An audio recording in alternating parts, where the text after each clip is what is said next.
10th standard chemistry first chapter periodic table and electronic configuration മുഴുവൻ നമ്മൾ പഠിച്ചു കഴിഞ്ഞു. അപ്പോൾ ആ വീഡിയോകളുടെ ലിങ്ക് ഡിസ്ക്രിപ്ഷൻ ബോക്സിൽ കൊടുത്തിട്ടുണ്ട്. ഇന്ന് നമ്മൾ ഡിസ്കസ് ചെയ്യുന്നത് ഈ ചാപ്റ്ററിൽ ചോദിച്ചിട്ടുള്ള പ്രീവിയസ് ഇയേഴ്സ് ക്വസ്റ്റ്യൻ പേപ്പറാണ്. അതായത് കഴിഞ്ഞ 3 വർഷത്തെ ക്വസ്റ്റ്യൻ പേപ്പറിൽ ഈ ചാപ്റ്ററിൽ നിന്ന് എന്തൊക്കെ ക്വസ്റ്റ്യൻസ് ആണ് ചോദിച്ചിട്ടുള്ളത്. നമ്മളൊരു ചാപ്റ്റർ പഠിക്കുമ്പോൾ ഇതിൽ നിന്ന് എങ്ങനെയൊക്കെയാണ് ക്വസ്റ്റ്യൻസ് വരുന്നതെന്ന് അറിയാനുള്ള ഒരു ആഗ്രഹം ഉണ്ടാകും അല്ലേ. അപ്പൊ നമ്മൾ ഫസ്റ്റ് ചാപ്റ്ററിൽ എന്തൊക്കെയാണ് നമ്മുടെ SSLC എക്സാമിന് കഴിഞ്ഞ വർഷങ്ങളിൽ ചോദിച്ചിട്ടുള്ളത് എന്ന് നോക്കാം. അപ്പോൾ ഓരോ ചാപ്റ്റർ പഠിക്കുമ്പോഴും ഇങ്ങനെ പഠിച്ചു വെക്കുവാണെങ്കിൽ നമുക്ക് ഈസി ആയിരിക്കും. അപ്പോൾ അവസാനം നമ്മൾ ഓരോ ചാപ്റ്ററായിട്ട് റിവൈസ് ചെയ്യുന്ന സമയത്ത് ഇങ്ങനെ ഓരോ ചാപ്റ്ററിനും പ്രീവിയസ് ഇയേഴ്സ് ക്വസ്റ്റ്യൻ പേപ്പറോടെ നോക്കിപ്പോയാൽ നമുക്ക് എളുപ്പമായിരിക്കും. അപ്പോൾ കഴിഞ്ഞ വർഷം കഴിഞ്ഞ SSLC എക്സാമിന് ചോദിച്ച ക്വസ്റ്റ്യൻ ആണ് ആദ്യം നമ്മൾ നോക്കുന്നത്. 2021 ചോദിച്ച ക്വസ്റ്റ്യൻസ്, ഈ ചാപ്റ്ററിൽ നിന്ന് ഏതൊക്കെ ക്വസ്റ്റ്യൻസ് ചോദിച്ചിട്ടുണ്ടെന്ന് നോക്കാം. First question, what is the maximum number of electrons that can be accommodated in F subshell? F സബ്ഷെല്ലിൽ ഉൾക്കൊള്ളാൻ കഴിയുന്ന പരമാവധി ഇലക്ട്രോണുകളുടെ എണ്ണം എത്ര? എളുപ്പമുള്ള ക്വസ്റ്റ്യൻ ആണ്, 1 മാർക്കിനാണ് ചോദിച്ചിരിക്കുന്നത്. നമുക്കറിയാം എസ് സബ്ഷെല്ലാണെങ്കിൽ 2, പി ആണെങ്കിൽ 6, ഡി ആണെങ്കിൽ 10, എഫ് ആണെങ്കിൽ 14. അപ്പോൾ ഇതിന്റെ ആൻസർ എത്രയാണ്? 14. രണ്ടാമത്തെ ക്വസ്റ്റ്യൻ 2 ക്വസ്റ്റ്യൻ ആണുള്ളത്, 2 മാർക്കിന്. From the given subshell electronic configuration, write the correct electronic configuration of chromium. ക്രോമിയത്തിന്റെ കറക്റ്റ് ഇലക്ട്രോണിക് കോൺഫിഗറേഷൻ ഇതിൽ ഏതാണെന്ന് എടുത്തെഴുതുക. 2 എണ്ണം തന്നിട്ടുണ്ട്. ക്രോമിയത്തിന്റെ അറ്റോമിക് നമ്പറും തന്നിട്ടുണ്ട് 24. സബ്ഷെൽ ഇലക്ട്രോണിക് കോൺഫിഗറേഷൻ എഴുതാൻ നമുക്കറിയാം. 1s2, 2s2, 2p6, 3s2, 3p6, 3d4, 4s2. അപ്പൊ ഇത് 24 ഉണ്ട്. ഇത് ഇത്രയും കൂട്ടുമ്പോൾ 24 ഉണ്ട്, ഇവിടെയും കൂട്ടുമ്പോൾ 24 ഉണ്ട്. അപ്പൊ നമുക്കറിയാം ക്രോമിയത്തിന്റെയും കോപ്പറിന്റെയും കേസിൽ 2 എക്സെപ്ഷൻ കേസ് നമ്മൾ പഠിച്ചിട്ടുണ്ട്. ഇവിടെ വരുമ്പോഴാണ് ചെറിയ വ്യത്യാസമുള്ളത്. അതായത് ഡി സബ്ഷെല്ലിൽ നമുക്കറിയാം 10 ഇലക്ട്രോൺസ് ആണ് മാക്സിമം കൊള്ളുന്നത്. അപ്പോൾ ഡി 10 ആണെങ്കിലും ഡി 5 ആണെങ്കിലും, അതായത് കംപ്ലീറ്റ്ലി ഫിൽഡ് ആണെങ്കിലും ഹാഫ് ഫിൽഡ് ആണെങ്കിലും ബാക്കിയുള്ള കോൺഫിഗറേഷനെക്കാളും അതിന് സ്റ്റെബിലിറ്റി കൂടുതലാണ്, നമ്മൾ പഠിച്ചിട്ടുണ്ട്. അപ്പൊ ഇവിടെ D4 ആണ് വരുന്നതെങ്കിൽ നമ്മൾ അതിനെ D5 ആക്കും അല്ലെ. D5 ആക്കുമ്പോൾ 4s1. അപ്പോൾ ഈ സബ്ഷെൽ ഇലക്ട്രോണിക് കോൺഫിഗറേഷൻ ആണ് കറക്റ്റ് ആയിട്ടുള്ള ആൻസർ. 3d5, 4s1. അപ്പൊ അതിന്റെ റീസൺ ചോദിച്ചിട്ടുണ്ട്. What is the reason of this selection? നമ്മൾ ഇത് സെലക്ട് ചെയ്തതിന്റെ റീസൺ എന്താണെന്ന് എഴുതണം. എന്തായിരുന്നു? The completely filled or half filled configuration of D subshell is more stable than others. അടുത്ത ക്വസ്റ്റ്യൻ നോക്കിയ 3 മാർക്കിന്റെ ക്വസ്റ്റ്യൻ ആണ്. The chemical formula of 2 different chlorides of iron are given below. അയണിന്റെ 2 ഡിഫറെന്റ് ക്ലോറൈഡ്സ് തന്നിട്ടുണ്ട്. ഇത് ഈ സെയിം തന്നെ നമ്മൾ ടെക്സ്റ്റ് ബുക്കിൽ പഠിച്ചതാണ്. Ferrous chloride FeCl2, ferric chloride FeCl3. Hint തന്നിട്ടുണ്ട്. Oxidation state of chlorine atom Cl എന്ന് പറയുന്നത് -1. ക്ലോറിന്റെ oxidation number -1. Atomic number of അയണിന്റെ അറ്റോമിക് നമ്പറും തന്നിട്ടുണ്ട് 26. First question, in which compounds iron Fe shows +2 oxidation state? ഇത് ഏത് കോമ്പൗണ്ട് ആണ് +2 ഓക്സിഡേഷൻ സ്റ്റേറ്റ് കാണിക്കുന്നത്? അപ്പൊ നമുക്ക് കണ്ടുപിടിക്കാലോ. ക്ലോറിന്റെ ഓക്സിഡേഷൻ നമ്പർ തന്നിട്ടുണ്ട്. അപ്പോൾ അയണിന്റെ കണ്ടുപിടിക്കാൻ എളുപ്പമല്ലേ. FeCl2 ആദ്യം നോക്കാം. FeCl2, ക്ലോറിന്റെ ഓക്സിഡേഷൻ നമ്പർ -1 ആണ് തന്നിട്ടുണ്ട്. Feയുടെ നമുക്ക് അറിയത്തില്ല, അതിന് നമ്മൾ X എന്ന് കൊടുത്തു. ഇത് രണ്ടും കൂടെ ആഡ് ചെയ്യുമ്പോൾ നമുക്ക് എന്ത് കിട്ടണം? 0 കിട്ടണം. അങ്ങനെയല്ലേ നമുക്ക് അറിഞ്ഞൂടാത്ത ആളിന്റെ ഓക്സിഡേഷൻ നമ്പർ കണ്ടുപിടിക്കുക. അപ്പോ X പ്ലസ് ഇവിടെ എത്ര ക്ലോറിൻ ഉണ്ട്? 2 ക്ലോറിൻ. 2 × -1 = 0. X - 2 = 0. X = ഈ -2 ഈക്വൽ സൈൻ്റെ ഇപ്പുറത്ത് വരുമ്പോൾ +2 ആവും. അപ്പോൾ എക്സിന് +2 കിട്ടി. അതായത് Feക്ക് +2 ഓക്സിഡേഷൻ സ്റ്റേറ്റ് ഏത് കോമ്പൗണ്ടിനാണെന്നല്ലേ ചോദിച്ചിരിക്കുന്നത്. അപ്പോൾ ഇനി FeCl3 ചെയ്ത് നോക്കേണ്ട കാര്യമില്ലല്ലോ.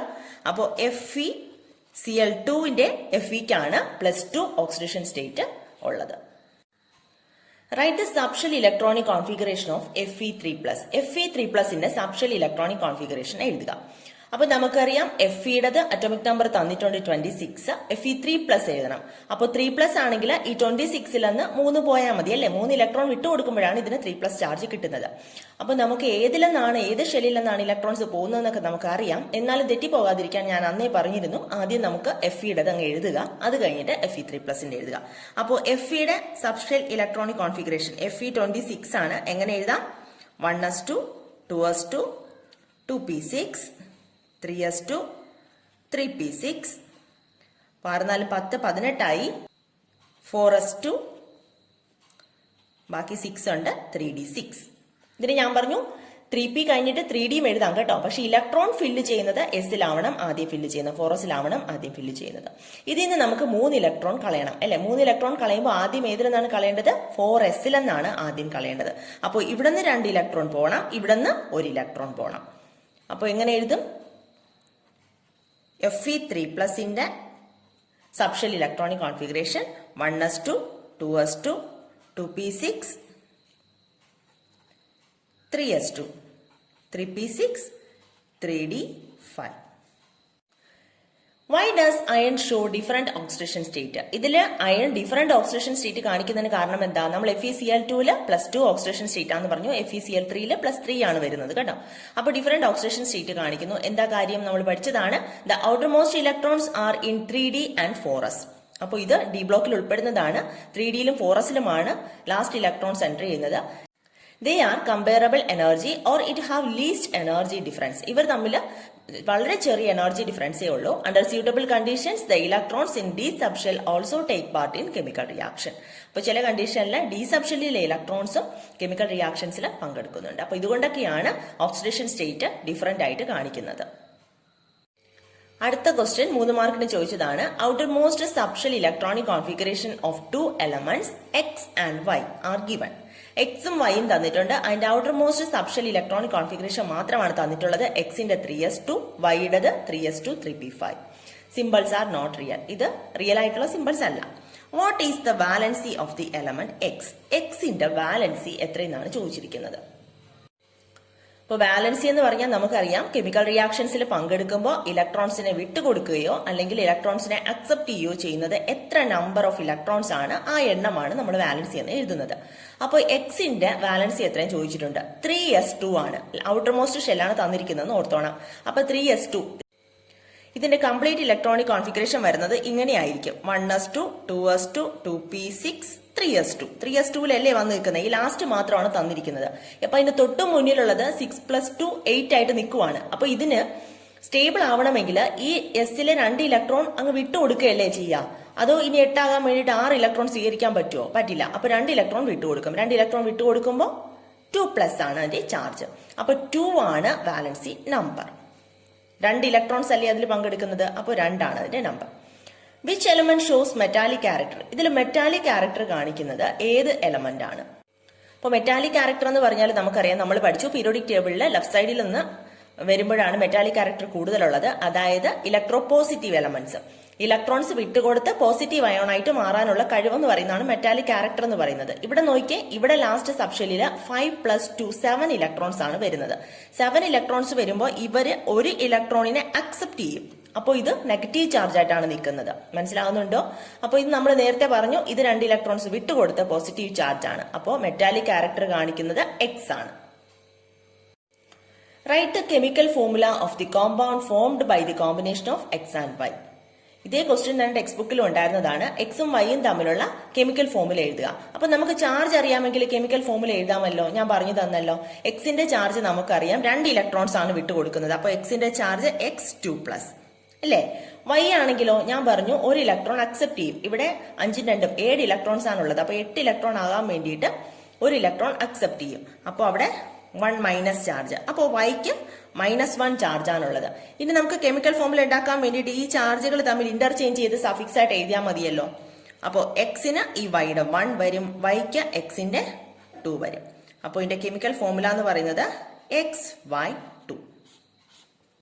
ഇതിനടുത്ത ക്വസ്റ്റ്യൻ ഇത് 4 മാർക്കിന് ചോദിച്ചതാണ്. The subshell electronic configuration of an element is given. 1s2, 2s2, 2p6, 3s2. അപ്പൊ സബ്ഷെൽ ഇലക്ട്രോണിക് കോൺഫിഗറേഷൻ തന്നിട്ടുണ്ട്. Write the atomic number of this element. Atomic number എഴുതണം. എളുപ്പമല്ലേ? അറ്റോമിക് നമ്പർ എഴുതാൻ വേണ്ടി ഇലക്ട്രോൺസിന്റെ എണ്ണം ആഡ് ചെയ്ത് അങ്ങ് എഴുതിയാൽ മതിയല്ലോ. 2+2+6+2 6 4 10 12 12. അപ്പൊ 12 ആണ് അതിന്റെ atomic number. To which block this element belongs? ഏത് ബ്ലോക്കിലാണ് ഈ എലമെന്റ് ഉൾപ്പെടുന്നത്? നമ്മൾ പറഞ്ഞു ലാസ്റ്റ് ഇലക്ട്രോൺ എൻറ്റർ ചെയ്യുന്നത് ഏത് സബ്ഷെല്ലിലാണോ അതാണ് അതിന്റെ ബ്ലോക്ക്. അപ്പോൾ ഇവിടെ എസ് സബ്ഷെല്ലിലാണ് ലാസ്റ്റ് ഇലക്ട്രോൺ എൻറ്റർ ചെയ്യുന്നത്. അപ്പോൾ ഇതിന്റെ ബ്ലോക്ക് എന്ന് പറയുന്നത് S block. Identify the period number and group number of this element. Period നമ്പറും ഗ്രൂപ്പ് നമ്പറും ഐഡന്റിഫൈ ചെയ്യാം. പീരിയഡ് നമ്പർ എങ്ങനെ കണ്ടുപിടിക്കാം? എത്ര ഷെൽസ് ഉണ്ടോ അത് തന്നെയാണ് പീരിയഡ് നമ്പർ എന്ന് പറയുന്നത്. അപ്പോൾ പീരിയഡ് നമ്പർ എന്ന് പറയുന്നത് എത്ര ഷെൽസ് ഉണ്ട്? 1, 2, 3 3 ഷെൽസ് ഉണ്ട്. അപ്പോൾ 3 പീരിയഡ് നമ്പർ. ഇനി ഗ്രൂപ്പ് നമ്പർ ആണെങ്കിലോ, എസ് ബ്ലോക്ക് ആണെങ്കിൽ ഗ്രൂപ്പ് നമ്പർ എങ്ങനെ കണ്ടുപിടിക്കാം? എസ്സിൽ എത്ര ഇലക്ട്രോൺസ് 1 or 2 ആയിരിക്കും എസ്സിൽ എൻറ്റർ ചെയ്യുന്നത്. അപ്പോൾ 1 ഇലക്ട്രോൺ ആണ് എൻറ്റർ ചെയ്യുന്നതെങ്കിൽ ഫസ്റ്റ് ഗ്രൂപ്പ്, 2 ഇലക്ട്രോൺ ആണ് എൻറ്റർ ചെയ്യുന്നതെങ്കിൽ സെക്കൻഡ് ഗ്രൂപ്പ്. ഇവിടെ 2 ഇലക്ട്രോൺ ആണ് എൻറ്റർ ചെയ്തിരിക്കുന്നത്. അപ്പോൾ ഇത് ഗ്രൂപ്പ് നമ്പർ എന്ന് പറയുന്നത് രണ്ടാമത്തെ ഗ്രൂപ്പാണ്. അപ്പൊ അത്രയുമാണ് കഴിഞ്ഞ വർഷം ഇത്തവണ SSLCക്ക് ചോദിച്ചത്. ഇനി അടുത്ത 2019 ചോദിച്ച ക്വസ്റ്റ്യൻസ് ആണ് നോക്കുന്നത്. The last subshell of an element is 3p. ലാസ്റ്റിലെ സബ്ഷെല് 3p ആണ്. And there are 3 electrons in it. അപ്പോൾ 3p സബ്ഷെല്ലാണ്, അതിൽ 3 ഇലക്ട്രോൺസ് ഉണ്ട്. Write the complete electronic configuration of the element. Complete electronic configuration എഴുതാം. അപ്പോൾ 3p3യിലാണ് ഇത് വന്ന് നിൽക്കുന്നത്. ആദ്യം മുതൽ എഴുതാമല്ലോ. 1s2, 2s2, 2p6, 3s2, 3p3. ഇതിന് തൊട്ട് മുന്നിലുള്ളതെല്ലാം കംപ്ലീറ്റ്ലി ഫിൽഡ് ആയിട്ട് അങ്ങ് എഴുതിയാൽ മതി. Identify the period and group. ഇതിലൊന്ന് പീരീഡും ഗ്രൂപ്പും ഐഡന്റിഫൈ ചെയ്യണം. പീരീഡ് അറിയാലോ. പീരീഡ് കാണണമെങ്കിൽ നമ്മൾ എന്താ ചെയ്യുക? പീരീഡ് നമ്പർ കാണണമെങ്കിൽ എത്ര ഷെൽസ് ഉണ്ടെന്ന് നോക്കും. ഇവിടെ എത്ര ഷെല്ലുണ്ട്? ലാസ്റ്റ് സബ്ഷെൽ എന്ന് പറയുന്നത് 3p ആണ്. അപ്പോൾ 3 ഷെൽസ് ആണുള്ളത്. അപ്പോൾ തേർഡ് പീരീഡിലാണ് ഈ എലമെന്റ് ഉൾക്കൊള്ളുന്നത്. ഇനി ഗ്രൂപ്പ് നമ്പർ ആണെങ്കിലോ, ഗ്രൂപ്പ് നമ്പർ എങ്ങനെയാണ് കണ്ടുപിടിക്കുന്നത്? ലാസ്റ്റ് സബ്ഷെൽ എന്ന് പറയുന്നത് p ആണ്. അപ്പോൾ p ബ്ലോക്കിലുള്ള എലമെന്റ്സ് ആണെങ്കിൽ അതിന്റെ ഗ്രൂപ്പ് നമ്പർ കണ്ടുപിടിക്കാൻ എന്ത് ചെയ്യും? p സബ്ഷെല്ലിൽ എത്ര ഇലക്ട്രോൺസ് ആണ് എൻട്രി ചെയ്തിരിക്കുന്നത് നോക്കാം. 3 ആണ്. 3 + 12. അതിന്റെ കൂടെ 12 ആഡ് ചെയ്യുക. അപ്പോൾ എത്ര കിട്ടും? 15. അപ്പോൾ 15th ഗ്രൂപ്പിലാണ് ഇത് ഉൾപ്പെടുന്നത്.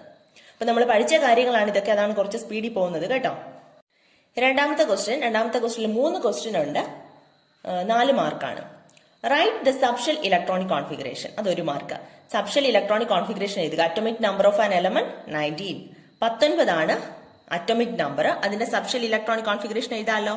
1s2, 2s2, 2p6, 3s2, 3p6. 6 4 10 18. ഇനി ഒന്നുകൂടെ ഉണ്ട്. അടുത്ത ഏതിലാ എൻട്രി ചെയ്യുന്നത്? 3d അല്ല, 4s1. Identify the group, period, block and oxidation state. അപ്പോൾ ഇതിനകത്ത് ഗ്രൂപ്പ് നമ്പർ കണ്ടുപിടിക്കണം. ഗ്രൂപ്പ് നമ്പർ കണ്ടുപിടിക്കാൻ നമ്മൾ പറഞ്ഞു എസ് ബ്ലോക്ക് ആണ്, എസ് സബ്ഷെല്ലിലാണ് അവസാനിക്കുന്നതെങ്കിൽ, അവസാന ഇലക്ട്രോൺസ് എസ് സബ്ഷെല്ലിലാണ് എൻറ്റർ ചെയ്യുന്നതെങ്കിൽ ആ നമ്പർ തന്നെ എഴുതിയാൽ മതിയല്ലോ. First group. പീരീഡ് നമ്പറോ, എത്ര ഷെൽസ് ഉണ്ട് ഇവിടെ? 4 ഷെൽസ് ഉണ്ട് അല്ലേ? അപ്പോൾ പീരീഡ് നമ്പർ എന്ന് പറയുന്നത് 4. ഓക്സിഡേഷൻ നമ്പർ എങ്ങനെ കണ്ടുപിടിക്കാം? ഇവിടെ നോക്കിയാൽ ലാസ്റ്റ് ഇലക്ട്രോൺ 1 ആണ്. അതിന് തൊട്ട് മുന്നേ 6 + 2 8. അപ്പോൾ ഈ 1 ഇലക്ട്രോൺ കെമിക്കൽ റിയാക്ഷനിൽ പങ്കെടുക്കുമ്പോൾ വിട്ടുകൊടുക്കും. അപ്പോൾ ഇതിന് എന്ത് ചാർജ് ആണ്? 1+ ചാർജ് ആണ്. അത് തന്നെയാണ് ഇതിന്റെ ഓക്സിഡേഷൻ നമ്പർ. അപ്പോൾ +1. Write any one characteristic of the block to which the element belongs. ഈ എലമെന്റ് ഉൾപ്പെടുന്ന ബ്ലോക്കിന്റെ ഏതെങ്കിലും ഒരു ക്യാരക്ടറിസ്റ്റിക് എഴുതാനാണ് പറഞ്ഞിരിക്കുന്നത്. ഇത് ഏത് ബ്ലോക്കിലാണ്? ലാസ്റ്റ് ഇലക്ട്രോൺ എൻറ്റർ ചെയ്യുന്നത് എസ്സിലാണ്. അപ്പോൾ ഇത് എസ് ബ്ലോക്കിലാണ് വിടുന്നത്. എസ് ബ്ലോക്കിന്റെ ഏതെങ്കിലും ഒരു ക്യാരക്ടർ എഴുതുക, ഏതെങ്കിലും ഒരു ക്യാരക്ടറിസ്റ്റിക്സ് എഴുതുക. അപ്പൊ നമ്മൾ കുറെ പഠിച്ചിട്ടുണ്ട്. ഏതെങ്കിലും ഒന്ന് എഴുതിയാൽ മതി. അപ്പൊ നമ്മൾ പഠിച്ചിട്ടുണ്ട് ലോ അയണൈസേഷൻ എനർജി.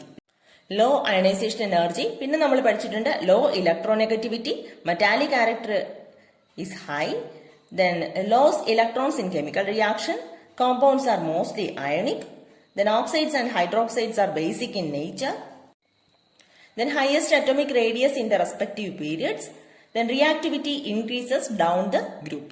അപ്പോൾ ഇത്രയും ക്യാരക്ടറിസ്റ്റിക്സ് ഉണ്ട്. ഇതിൽ ഏതെങ്കിലും ഒന്ന് എഴുതുക. അപ്പൊ അത്രയുമാണ് ആ വർഷം ചോദിച്ചത്. വളരെ കുറച്ച് ക്വസ്റ്റ്യൻസേ ഉള്ളൂ അല്ലേ? അടുത്ത വർഷം ചോദിച്ചിരിക്കുന്നത് 2018 ചോദിച്ചിരിക്കുന്നത് which colour is given by cobalt oxides to glass. Cobalt oxide ഗ്ലാസിന് ഏത് കളറാണ് കൊടുക്കുന്നത്? ബ്ലൂ കളറാണ് കേട്ടോ. നമ്മൾ പഠിച്ചാണ് കൊബാൾട്ടിന്റെ സോൾട്സ് ഒക്കെ ബ്ലൂ കളറാണ് കൊടുക്കുന്നത്. The outermost shell electronic configuration of an element A, symbol is not real, is 3s2 3p4. A എന്ന് പറയുന്ന എലമെന്റിന്റെ ഔട്ടർമോസ്റ്റ് സബ്ഷെൽ ഇലക്ട്രോണിക് കോൺഫിഗറേഷൻ ആണ് തന്നിരിക്കുന്നത് 3s2 3p4. To which period of the periodic table does this element belongs to? ഏത് പീരീഡിലാണ് ഉൾക്കൊള്ളുന്നത്? അപ്പൊ നമുക്കറിയാം ലാസ്റ്റ് ഇലക്ട്രോൺ എൻറ്റർ ചെയ്യുന്ന പിയിലാണ്. അപ്പോൾ പിയിലാണെങ്കിൽ നമ്മൾ എങ്ങനെയാ കണ്ടുപിടിക്കുന്നത്? ആ ഇലക്ട്രോൺസ് എഴുതുന്നു +12 = 16. അപ്പൊ ഇത് 16th ഗ്രൂപ്പിലാണ് ഉൾക്കൊള്ളുന്നത്. ഗ്രൂപ്പ് 16 ആണ് ചോദിച്ചിരിക്കുന്ന പീരീഡ് ആണ് അല്ലേ, സോറി. അപ്പോൾ പീരീഡ് ഏത് പീരീഡിലാണ്? എത്ര ഷെൽസ് ഉണ്ട്? 3 ഷെൽസ് ആണുള്ളത്. ഔട്ടർ മോസ്റ്റ് ഷെല്ലല്ലേ തന്നിരിക്കുന്നത്, അപ്പൊ 3 ഷെല്ലാണുള്ളത്. അപ്പോൾ പീരീഡ് എത്രയാണ്? 3. മൂന്നാമത്തെ പീരീഡിലാണ് ഇത് ഉൾക്കൊള്ളുന്നത്. ഇത് ഗ്രൂപ്പ് നമ്പർ ആണ് കേട്ടോ. Find the group number of the element. ഈ എലമെന്റിന്റെ ഗ്രൂപ്പ് നമ്പറും ചോദിച്ചിട്ടുണ്ട്. അത് നമ്മൾ എഴുതി. എത്രാമത്തെ ഗ്രൂപ്പാണ്? 16th group. എങ്ങനെയാ കണ്ടുപിടിക്കുന്നതെന്ന് പറഞ്ഞു ഇപ്പോൾ.